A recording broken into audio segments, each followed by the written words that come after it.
Baik, teman-teman, selamat datang kembali. Pada kesempatan kali ini saya akan membahas kurang lebih sekitar 14 saham yang mana dalam 5 hari terakhir asing borong ya.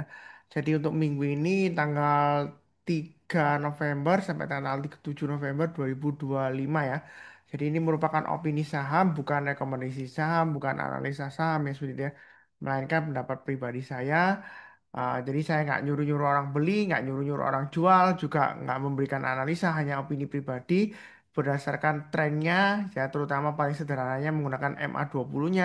Kalau MA20-nya mengarah ke atas, ya harganya masih bagus, ya. Apalagi kalau candlenya di atasnya MA20-nya ya, biasanya umumnya trennya masih bagus. Ya biasanya kalau dia berhasil breakout lagi, kita boleh buy atau buy high sell higher ya seperti itu ya. Selama trennya masih bagus ya. Kalau misalnya sudah punya pasang trailing stopnya atau stop lossnya di mana sudah saya sebutkan, sudah saya gambarkan support resistennya ya, seperti lantai bangunan. Jadi kalau misalnya kita di lantai 3 dia breakout naik ke atas ya berarti kita naik ke lantai 4 ya seperti itu ya. Dan kita akan bahas mengenai saham borong asing. Screenernya saya menggunakan Sunar Superseed ya. Sunar Superseed ini merupakan Excel worksheet ya bentuknya ya atau Microsoft 365 sekarang kalau nggak salah Copilot 365 namanya ya, di bentuknya Excel worksheet di mana Anda bisa download free, linknya ada di video deskripsi bawah ini. Jangan download di tempat lain ya, yang penting adalah Anda downloadnya di tempat eh, grup pribadi saya ya di Telegram ya. Jadi Anda bisa download di sana, filenya tinggal download. Nah, di sana Anda bisa screening sendiri. Memang kalau kita perhatikan di sini, screenernya itu banyak banget Pak Sunar, kolom-kolomnya bikin bingung ya. Sebenarnya enggak, ya banyak ini karena fleksibel. Petunjuk penggunanya sebenarnya ada di grup juga ya, seperti itu ya.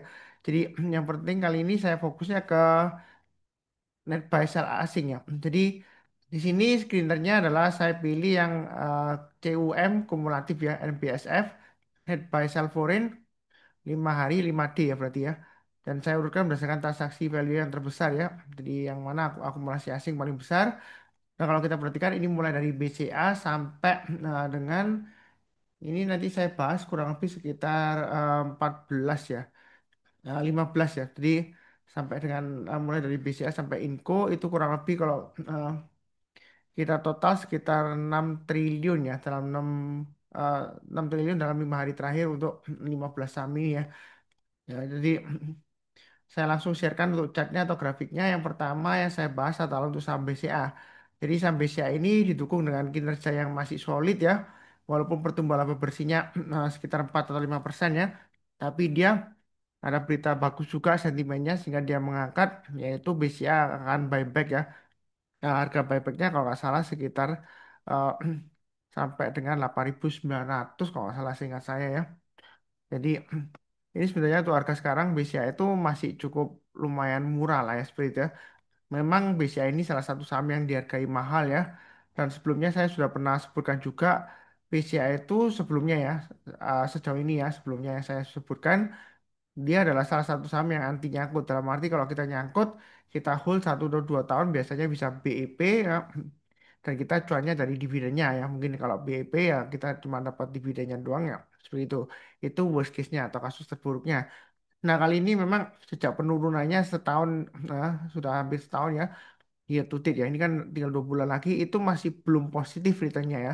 Jadi sebenarnya kalau kita lihat sebelumnya sudah saya bahas, dalam 16 tahun terakhir untuk BCA, itu setiap tahun selalu naik ya. Nah, kalau dari perubahan year to date-nya 1 tahun ya, dan tahun ini memang yang paling parah, dia minusnya masih 10%-an kalau salah ya. Jadi masih ada peluang untuk naik 11% ke atas ya kalau sebelumnya turun 10%-an untuk menutup mencapai rekornya yang mana adalah selama 16 tahun terakhir ya termasuk tahun ini kalau dia ditutup positif dia akan selalu ditutup hijau setiap tahun ya seperti itu. Tapi tahun ini masih merah 10%-an kalau salah yang sudah saya bahas sebelumnya. Jadi untuk kenaikan BBCA ini saya rasa sih selama dia masih bertahan di atas 8275 ini garis yang sudah saya berikan untuk area buy on weakness ya ada dua ya 8275 dan 8000. Sebenarnya kalau yang ngikutin channel saya sudah harus buy on weakness harusnya di sekitar 8275. Sebelumnya sempat naik tinggi kemudian dia pullback. Ini kesempatan untuk buy. Nah saat ini memang sudah di atasnya 8475. Kalau mau buy boleh aja buynya bertahap aja. Nanti kalau naik kita tambah lagi untuk every sub. Jadi naik ke atas 8625 kita tambah lagi naik ke atas 8.800 tambah lagi target berikutnya sekitar 9.000 9325, 9550, kemudian di sini ada 9800 untuk BCA. Jadi baiknya bertahap aja. Kalau yang mau buy on weakness tunggu di area yang saya kotain ini ada dua ya. Kalau yang paling bawah saya hapus karena kalau buy on weakness terlalu bawah nanti takutnya uptrendnya gagal dia balik lagi ke bawah nanti jadi berubah arah downtrend lagi ya. Jadi kita bisa buy weakness di dua area ini yang saya gambarkan.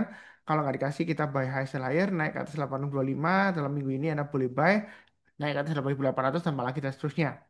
Jadi untuk BPCA ini uptrendnya masih bagus. Tahu dari mana? MA20-nya mengarah ke atas, harga sahamnya di atas MA20-nya. Memang candlenya merah di sini ya. Dari sini juga ada ekor panjang yang terakhir inverted hammer. Tetapi kalau dilihat dari uptrendnya, jangka pendeknya itu masih cukup bagus. Dia testing MA200-nya ya.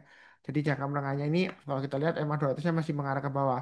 Makanya baiknya jangan terlalu agresif, baiknya bertahap aja. Masih belum ketinggalan kok ya. Untuk BCA memang masih lesu tapi cukup menarik ya seperti itu ya. Profit cukup. Berikutnya untuk brand. Nah, brand ini asing akumulasi dalam 5 hari terakhir, tetapi harganya turun ya. Dan sempat dia membentuk ekor panjang di bawahnya 7850 kalau kita lihat itu lebih ya. Ini sebenarnya sudah sentuh area buy weakness-nya ya. 8500 dia sudah bertahan di atasnya. Memang seringkali dia pullback turun di bawah 8.500, tetapi dia selalu ditutup di atasnya 8.500. Tapi sebenarnya untuk buy brand saat ini masih belum aman karena MA20-nya masih mengarah ke bawah, harga sahamnya masih di bawahnya MA20-nya. Kenapa saya bahas? Karena ini adalah topiknya adalah saham-saham yang diborong asing dalam 5 hari terakhir, yang mana asing net buy. Nah, kalau kita lihat di sini brand lumayan ya urutannya ya setelah BCA. Nah, di sini area buy weakness kalau mau buy boleh aja selama dia bertanda atas 8.500, Anda bisa pasang stop lossnya di 8.500, 8.200 atau paling bawah di 7.800. Nah, kalau mau buy weakness di paling bawah ya 7.850-an. Jadi buy weakness itu kalau turun jangan langsung buy. Tunggu kalau dia berhasil rebound atau mantul ke atas kita barusan buy ya seperti itu ya. Maaf mudah-mudahan suaranya jelas karena ini mic-nya agak menjauh ya. Hmm. Jadi untuk brand ini masih cukup menarik untuk buy on weakness, banyak bertapa aja jangan terlalu agresif ya karena MA20-nya masih mengarah ke bawah, harga sahamnya masih di atas masih di bawahnya MA20-nya. Ya, kurang lebih seperti itu cukup. Berikutnya untuk Telkom. Nah, Telkom kalau kita lihat MA20-nya masih mengarah ke atas, harga sahamnya masih di atas MA20-nya. Memang dia sempat testing resisten di 480, dia gagal, dia turun. Nah, di sini ada area buy on weakness yang sudah saya kotain 3.200, yang paling bawah di 3.000 ya. Jadi Anda bisa turun tunggu yang paling bawah atau kalau dalam minggu ini dia berhasil naik lagi ke atas 3.250 atau 3.200 ke atas ya. Ini kan sudah ditutup di 3.210 sebenarnya sudah boleh buy. Buy-nya bertahap aja naik ke atas 3.250 kita tambah lagi, naik ke atas 3.280 tambah lagi, target price berikutnya 3.480 dan 3.700. Jadi Telkom ini memang masih sideways dia di tengah-tengahnya antara 3.200 sampai 3.480 trading range ya. Jadi ibarat lantai bangunan Anda bisa pakai dua area di sini. Yang paling bawah 2.930 sampai 3.000 ya, itu lantai bawahnya. Kemudian atapnya 3.200-an, kemudian lantai berikutnya berarti sekitar 3.200 sampai 3.480. Jadi untuk Telkom ini banyak bertahap aja. Kalau naik kita tambah lagi atau average up. Tapi kalau turun jangan lupa pasang trailing stopnya atau stop lossnya. Cukup menarik kalau yang mau buy on weakness ya untuk Telkom ini. Kurang lebih cukup. Berikutnya MDKA. Nah, MDKA ini untuk area buy on weakness sudah saya gambarkan di 2.220 dan dia sempat breakout kemudian dia pullback konsolidasi ya. Di sini dia masih testing 2530. Memang kalau buy sekarang sebenarnya sih nanggung ya karena dia di tengah-tengahnya antara trading range yang sudah saya gambarkan 2310 dan 2530. Jadi Anda bisa tunggu sekalian buy-nya kalau dia berhasil naik ke atas 2530 dalam minggu ini ya. Kita buy target price berikutnya 2670 sampai 2880 atau buy on weakness di dua area yang saya gambarkan yaitu 2220 paling bawah lagi 2030. Artinya kalau turun jangan langsung buy. Buy on weakness itu kalau turun kita lihat kalau dia sudah berhasil rebound mantul ke atas kita barusan buy. Tapi kalau belum ya belum. Jadi untuk MDKA ini dia akan testing resistennya 2530. Jadi wait and see aja ikut lantai bangunan berikutnya atau tunggu di lantai bangunan di bawahnya ya 2220 atau paling bawah 2030 ya. Kalau lebih seperti itu cukup. Berikutnya untuk Adi, Adi sudah saya bahas kalau nggak salah sebelumnya ya. Nah, dia berhasil breakout area buy weakness sudah saya gambarkan 8450, 8025 dan 7625. Nah, di sini dia akan swing high-nya yang dia testing 8650. Nah, kalau yang sudah punya Anda mau kurangi posisi sebenarnya boleh aja karena ini dia sudah 4 hari naik tinggi kemudian dia terkena jeda di sini ya testing 8450 lagi kalau mau jual dulu atau kurangi posisi boleh nanti kalau dia berhasil naik lagi ke atas high-nya hari Kamis 8.700 ke atas kita boleh buy atau buy back atau buy high sell higher kalau mau buy atau average up kalau yang mau ya. Target price berikutnya 8.900 dan 9.400.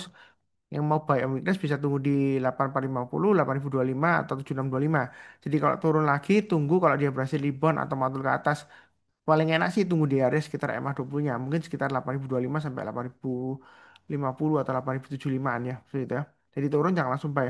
Tunggu kalau dia berhasil rebound mantul ke atas. Kalau nggak dikasih, kita ikut lantai bangunan berikutnya 8.450 sampai 8.900 atau pakai acuan dari high-nya di sini 8.700. Jadi naik ke atas 8.700 Anda buy, target price-nya 8.900 dan 9.400. Jadi itu Adi ini uptrendnya masih cukup bagus. Ya. Memang sih dalam 2 hari terakhir kelihatannya dia turun ya, ini agak sedikit turun, tapi dalam 5 hari dia masih naik buy. Ya asing ya. Kalau lebih cukup. Berikutnya BRMS. Ya, ada sebelumnya sih yang tanya saya, Pak Sunar BRMS bagaimana? Sebenarnya sih saya itu bingung ya, mau mau nggak dijawab nanti dipikir sombong atau dicuekin. Kalau dijawab saya juga kecewa karena sudah sering saya bahas ya, garis-garisnya sudah jelas. Area buy on weakness sudah saya jelaskan di sini 920, 840 dan 760. Yang mana buy on weakness itu artinya kalau turun di bawahnya kita jangan langsung buy. Tunggu kalau dia berhasil rebound mantul ke atas kita barusan buy. Nah, ini kan sudah rebound mantul ke atas 840 dan juga sudah di atas 920. Ya memang seringkali dia pullback lagi, tetapi selama dia masih bertahan di atas 840, nah kalau Anda mau buyback sih boleh aja. Tahu dari mana? Karena ini masih sideways ya. Tapi buybacknya jangan terlalu banyak. Kenapa? Karena MA20-nya walaupun masih sideways, candle yang terakhir masih ditutup di bawahnya MA20-nya. Jadi banyak bertapa aja. Kalau dia berhasil naik ke atas MA20-nya 960, kita boleh tambah lagi atau average up. Target price berikutnya dia akan menguji resisten dekatnya 1000. Kalau naik lagi kita tambah lagi target price berikutnya 1100 dan 1190. Garis-garisnya sudah saya berikan setiap kelipatan 100 ya setelah 1000 ya. Nah itu gampang banget, kita tinggal ikutin aja. Yang sudah punya yang mungkin masih sideways ya, Anda tunggu aja pasang stop lossnya di 840. Apakah sudah saatnya buy ya? Kan sudah saya bahas ya. Masa saya ulang lagi ya seperti itu ya. Jadi jangan bingung-bingung ya. Kalau trading itu gampang. Kalau apalagi kalau sudah digambarkan garis-garisnya, sudah pakai acuan MA20-nya, MA20-nya kalau masih datar ya Anda buy-nya bertapa aja. Nanti kalau naik kita tambah lagi atau average up, stop loss-nya kan sudah diberikan garis-garisnya. Ya, jadi jangan tanya terus ya. Bukannya saya nggak sabaran atau nggak mau jawab, enggak ya. Budayakan mandiri ya. Nah, seperti itu ya. Karena sudah digambarkan tinggal dicatat. Makanya saya sering sebutkan, siapkan buku catatan kecil seperti ini ya.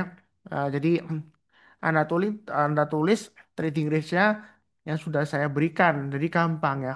Kalau dia naik, kalau Anda berlangganan live alert, biasanya ada live alert-nya, langsung ada notifikasinya buy BRMS ya.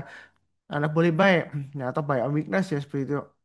Nah itu gampang, sudah saya siapkan toolsnya, tapi toolsnya memang berbayar karena ada biaya server yang harus saya tanggung ya, nggak ada yang ceritanya free 100% nggak ada. Kecuali ada yang mau sponsor 100% biaya server, biaya pemeliharaan dan juga biaya lisensi datanya ya saya bagikan free aja ya seperti itu. Tapi sebenarnya kalau kita bicara mengenai live wallet tools yang saya tawarkan itu sebenarnya murah sih. Kalau dihitung-hitung per 1 hari, 1 tahun 365 hari itu sekitar 4 ribuan ya. Nggak sampai 5.000. Ya, 1 hari sekitar 4 ribuan. Nah, kalau masih bilang mahal ya nggak apa-apa sih. Karena kalau Anda rajin nonton video YouTube saya harusnya sama aja. Ya, cuma bedanya nggak ada notifikasi alertnya ya. Anda mungkin menjelang penutupan biasanya yang paling penting ya saya sering sebutkan kalau dia sudah berhasil naik ke atas garis yang sudah saya berikan ya Anda boleh take action ya entah itu buy atau kalau sudah punya kalau mau average up ya silakan ya seperti itu ya. Yang penting adalah saya maunya Anda itu sukses tapi saya juga minta tolong Anda supaya rajin untuk mencatat sendiri ya. Jangan tanya terus. Memang kalau nggak ngerti tanya boleh. Malu bertanya sesat di jalan ya seperti itu ya. Tetapi banyak bertanya juga malu-maluin ya seperti itu ya. Yang yang artinya Anda nggak nyimak ya. Saya seperti itu atau nggak mencatat. Nah oke berikutnya tuh Java. Java terakhir ada yang tanya saya gimana Pak Sunar ya saya bilang Java ini kan garis-garisnya sudah saya berikan 2450 2700. Jadi harusnya yang catat kalau dia gagal bertahan di atasnya 7000 2700 ya Anda jual dulu. Kalau misalnya belum sempat jual, nah ini kan sudah rebound. Ya Anda jangan tambah lagi, Anda pasang aja acuan trailing stopnya atau stop lossnya di low-nya yang kemarin hari Kamis ya 2400. Kalau dia gagal di bawahnya 2400 ya Anda kurangi posisi. atau jual dulu ya sebagian. Kalau turun lagi di bawah 240 ya jual dulu semuanya. Yang mau buy a weakness Anda bisa buy a weakness di MA20-nya. MA20-nya masih bagus ya. MA20-nya mengarah ke atas, harga sahamnya masih di atas MA20-nya. Sebenarnya Java ini masih cukup bagus ya. Walaupun pullback-nya lumayan dalam terakhir ya. Tapi karena MA20-nya masih mengarah ke atas, harga sahamnya masih di atas MA20-nya. Secara tren, secara gampangnya kita boleh katakan dia masih bagus. Jadi masih bisa Kak trading range berikutnya 2450 sampai 2700. Disesuaikan dengan risiko profil masing-masing. Kalau nggak berani Anda bisa tunggu buy weakness di 2240 atau paling bawah 1990 atau tengah-tengahnya 2100-an. Jadi kalau turun jangan langsung buy, tunggu kalau dia berhasil rebound mantul ke atas kita barusan buy. Ya kalau lebih cukup. Berikutnya UNTR. Nah, UNTR terakhir memang sebelumnya asing buy. Kemudian ada kekecewaan laba bersihnya turun sehingga ASI juga terseret turun ya. Ya karena anak ya, ini anak perusahaannya ya satunya induknya ya.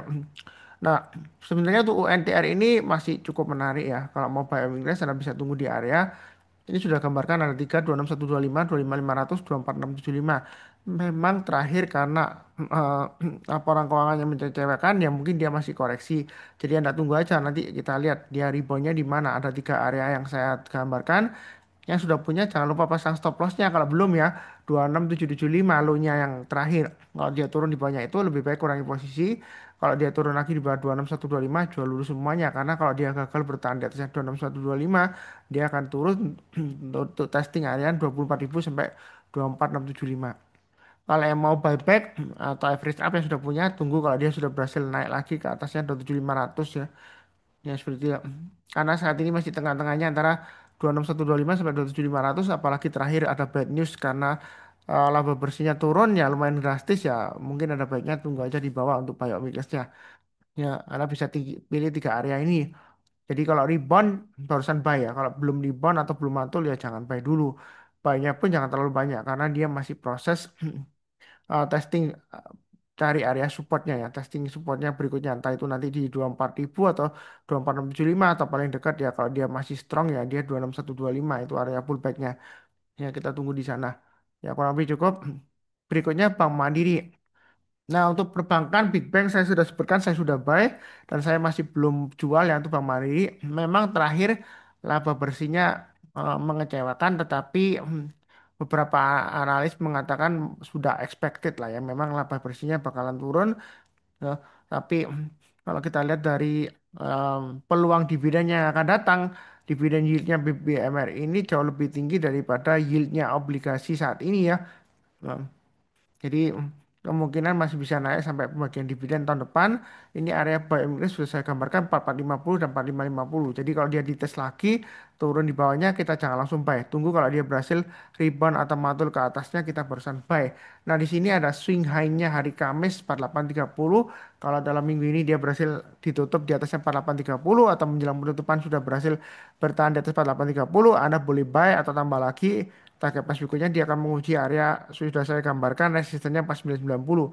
Nah, MA20-nya sudah mengarah ke atas, tetapi MA20-nya ini masih belum di atasnya MA200-nya. Jadi masih belum ketinggalan ya kalau mau buy Bank Mandiri. Dan memang MA200-nya masih mengarah ke bawah.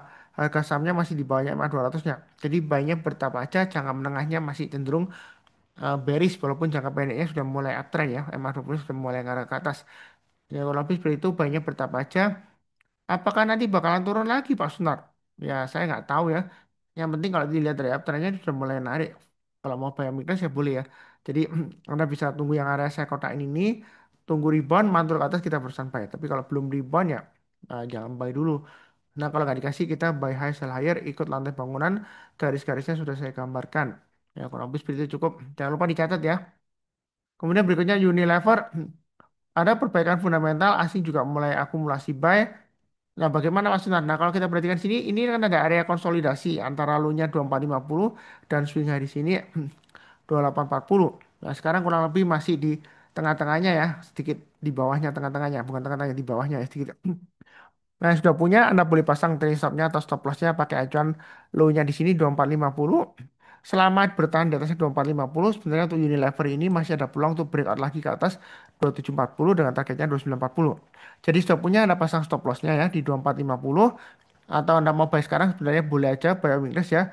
Nah, kalau mau tunggu area buy on weakness saya kotain yang di bawah ini paling bawah Ya karena sudah naik tinggi, maka area buy minus saya tambahkan di sini ada tiga sebenarnya, 2340, 2170 dan yang saat ini 2570. Jadi saya sebenarnya kalau mau buy sekarang sih boleh aja pakai stop lossnya 2450. Nanti kalau dia berhasil naik ke atasnya 2670 atau 2740 garisnya sudah saya berikan, Anda boleh tambah lagi atau buy atau average up yang sudah punya ya, istilahnya target pas berikutnya 2940. Ini sudah saya gambarkan banyak ya, 3300, 3410 dan seterusnya. Jadi untuk Unilever apakah akan bangkit seperti dulu lagi ya? Sejauh ini dari uptrendnya dia bagus. Tahu dari mana? MA20-nya mengarah ke atas, harga sahamnya di atas MA20-nya, MA200-nya kalau kita lihat sudah di bawah ya. Berarti MA20-nya sudah di atas MA200, apalagi harga sahamnya masih jauh di atas MA20-nya. Jadi uptrendnya untuk Unilever ini masih bagus. Jadi bayinya bertahap aja, jangan lupa pasang trailing stopnya dan stop lossnya. Kalau naik kita boleh tambah lagi atau average up. Yang takut-takut Anda bisa buy on weakness atau belinya bertahap. Kalau masih takut ya pilih saham yang lainnya. Ya kurang lebih seperti itu cukup. Berikutnya BRPT ini sudah masuk area buy on weakness ya, sudah saya gambarkan 3150, 3500. Saat ini testing lagi 3500 walaupun sebelumnya sudah ditutup di atasnya. Kalau sudah punya sebenarnya masih cukup menarik ya. Anda bisa pasang stop lossnya atau trailing stopnya di 3120. Nah, sebenarnya untuk BRPT ini selama dia masih bertahan di atas 3120 masih cukup menarik. Tetapi buynya jangan terlalu banyak karena ini sideways dan sidewaysnya itu kalau kita perhatikan harga sekarang masih di banyak MA20-nya. Walaupun secara jangka menengah dan jangka panjang bagus ya MA200-nya mengarah ke atas. Jadi istilahnya untuk BRPT ini dalam kondisi weakness ya. Jadi kita mulai mulai mau nyicil buy tapi buy-nya bertahap aja. Kalau naik kita tambah lagi atau average up. Kalau mau tunggu lagi di area bawahnya yang di sekitar area 3150. Artinya kalau turun seperti ini ya jangan langsung buy. Tunggu menjelang penutupan atau besoknya kalau dia rebound mantul ke atas ya. Selama bertahan di atasnya 3150 atau 3120 ya Anda boleh buy. Karena pasang stop lossnya di sana. Ya, maksimum stop lossnya 2850. Kalau dia naik lagi kita tambah lagi atau average up. Nah, memang sih ini kecenderungannya masih testing ya sideways ya. Tapi untuk yang mau buy a weakness sih cukup menarik ya. Apalagi asing. Memang asing kelihatannya agak sedikit turun ya. Tapi kalau di total 5 hari masih cukup bagus net buy-nya. Ya, seperti itu cukup. Berikutnya ERG ini sudah kurang lebih dia masih testing 784. Mau buy a weakness plus di 784 boleh. Kalau dia turun menjelang penutupan dia berhasil rebound mantul ke atas. Sebenarnya ini sudah rebound mantul ke atas ya beberapa hari ya. Jadi kalau mau buy boleh aja pasang stop lossnya di 784. Tapi kalau mau masih tunggu di bawah ya maksimum tunggu di 655. Artinya kalau turun jangan langsung buy. Tunggu kalau dia berhasil rebound atau mantul ke atas. Nah, buy-nya jangan terlalu banyak. Kenapa? Karena MA20-nya masih di atasnya. Jadi candlenya itu masih belum berhasil ditutup di atasnya MA20-nya. Jadi buy-nya bertahap aja. Nanti kalau dia berhasil naik ke atas 952 atau naik ke atas MA20-nya 934, ya Anda boleh tambah lagi atau average up. Ya, seperti itu ya. Jadi buy-nya bertahap aja. Ini memang masih weakness.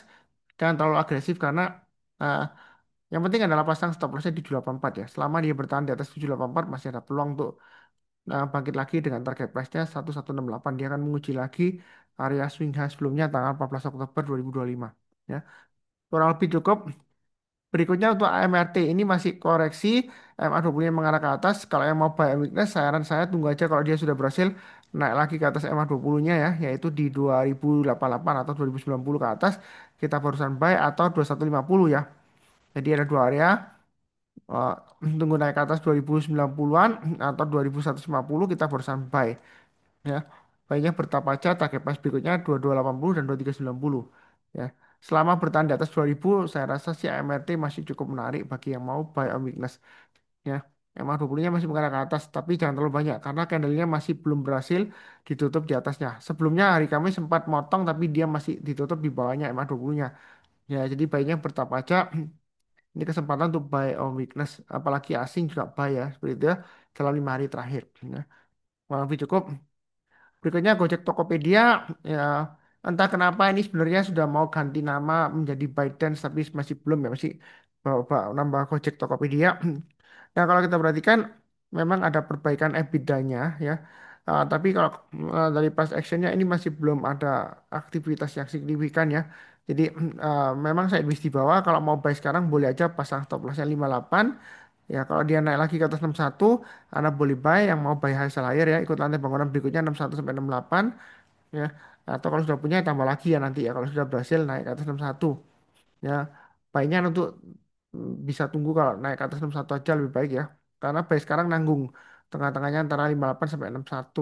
Ya, Anda mau buy minggu sekalian di 58 atau paling bawah ya 55. Ya, seperti itu. Tapi kalau turun di bawahnya 53, saran saya sih jual dulu semuanya. Ya, ya mungkin ada yang bilang, wah Pak Sunar saya tunggu Goto di Goto Tokopedia saya tunggu di 50 aja karena seperti belum tentu ya, karena bila bisa aja dia di reverse stock split. Saya sudah sebutkan di grup saya dan sudah saya sering sebutkan juga di video. Sebelum dia IPO, ya, kalau kita baca dari laporan keuangan Telkom, ya Telkom sebelumnya sudah invest di Gotoh ya, sebelum IPO ya, itu dia jumlah sahamnya pertama banyak. Jadi sebelum di IPO itu dia sudah stock split. Jadi bisa aja ke depannya kalau dia parkir di 50, ya bisa aja di reverse stock split. Ya. Tapi bisa aja juga masuk FCA sih, bisa aja ya. Ada yang bilang nggak mungkin Pak Sultan masuk FCA, semua kemungkinan ada. Ya, seperti itu. Jadi di saham itu semua kemungkinan ada. Ya, seperti itu. Cuman ya saya sayangkan aja mana ini BEI ya. Dulu barusan IPO dikasih karpet merah, ternyata pada exit semua, akhirnya dijual semua. Ya seperti itu ya. Ya, ya kita nggak tahu lah ya seperti itu ya. Ya, makanya itu saya sering sebutkan apa yang dulunya bagus, belum tentu sekarang bagus, belum tentu kedepannya bagus juga, tapi belum berarti jelek ya. Ya, seperti itu. Semua itu dinamis. Jadi tetap fokus ke trennya aja. Ini masih cukup menarik kalau mau buy Amiklas, tapi jangan terlalu banyak. Ya, seperti itu ya. Cukup. Berikutnya untuk Inco ya. 15 saham. Inco testing resistance 4750. Kalau mau buy, tunggu sekalian breakout ke atas 4750 atau 4780 yang high sebelumnya. Kita buy high sell higher, ikut lantai bangunan berikutnya, target price berikutnya 5000 dan 5350. Yang mau buy on weakness bisa tunggu di 4480 atau 4190. Ini sudah saya gambarkan, tinggal saya perpanjang aja ya. Dua area. Sebelumnya ada yang paling bawah ini saya hapus saja karena dia sudah naik. Naik lagi kalau terlalu bawah malah nanti ke bagian cuci piringnya ya karena kalau uptrendnya masih bagus ya dia masih harus bertahan harusnya ya, tapi kalau dia turun dan turun dan turun terus ya memang lebih murah Pak Sunar, tapi masalahnya nanti apakah akan naik lagi kita nggak tahu ya. Kalau Anda sabar menunggu, kalau nggak sabar menunggu atau Anda butuh uangnya ya akhirnya Anda ketinggalan profit ya. Ya kalau kalau dia naik, kalau nggak naik-naik akhirnya anak loss ya seperti itu ya. Makanya tetap fokusnya di trennya, secara gampangnya pakai acuan MA20-nya itu paling gampang ya. Ya kalau kita lihat ini net buy asing lumayan agresif ya. Yang mudah-mudahan yang ini mudah-mudahan aja Inco ini berhasil naik lagi ya, masih sideways konsolidasi. Yang penting adalah pasang trade stopnya atau stop lossnya ya seperti itu ya. Nah, saya bahasnya selalu dalam segi teknikal ya. Mengenai apa ada beritanya atau akuisisi atau repo dan sebagainya saya nggak tahu. Anda cek sendiri. Ya kurang lebih sih cukup sekian. Jangan lupa untuk nonton video sebelumnya ya. Jadi kadang-kadang itu em, kalau pengen tahu saham yang bagus untuk kedepannya itu nonton dua atau tiga video ke belakang. Biasanya ada beberapa saham yang masih bagus ya. Memang mungkin nggak saya sebutkan terus, tapi cuma kita lihat uptrendnya, kalau uptrendnya masih bagus ya tinggal pasang automatic order atau smart order ya. Kalau di CP KB Valburi yang mau join KB Valburi, linknya ada di video deskripsi bawah ini ya, tinggal hubungin saya. Nanti saya berikan linknya. Kalau untuk pembukaan rekening saya bisa membantu mengarahkan ya, karena saya punya lisensi BPPE, yang mana BPPE itu mempunyai lisensi untuk membantu pembukaan rekening efek ya. Nah, seperti itu ya, dan mengarahkan. Ya, tapi untuk mengenai pemberian rekomendasi saham atau analisa memang saya nggak punya hak secara peraturan OJK. Tetapi saya sebutkan di awal, saya adalah memberikan opini, pendapat pribadi. Opini itu dilindungi oleh Undang-Undang Dasar 45 Pasal 28E ayat 3. Sepanjang tidak melanggar peraturan perundang-undangan yang lainnya dan dihukum itu yang penting adalah tidak ada mens rea-nya atau niat jahatnya. Ya, misalnya saya borong sahamnya nggak liquid, kemudian saya pom-pom ya. Di video saya bilang ini bagus sahamnya bisa ke multi bagger naik 200%, 300% atau bahkan 400% ya. Nah, saya borong waktu waktu dia nggak liquid, terus saya sharekan profit saya sehingga banyak yang tertarik beli, sehingga suatu saat nanti saya jualan, saya buang barangnya, langsung harganya turun karena memang sahamnya kurang liquid ya seperti itu ya. Ini sudah pernah kejadian sebelumnya. Ada influencer yang terkenal. Jadi saya sering sebutkan di video saya juga sebelumnya ya. Apa yang kelihatannya terkenal ya, itu belum tentu baik ya seperti itu ya. Ya. yang mempunyai lisensi pun belum tentu orangnya bagus ya. Karena ada kasus sebelumnya influencer yang penggelapan sampai 90 miliar lebih ya. Titip dana nasabahnya atau orang-orang kepercayaannya. Itu influencernya muda ganteng ya. Muda dan ganteng punya lisensi lagi ya. Kalau salah WMI dia punya lisensi.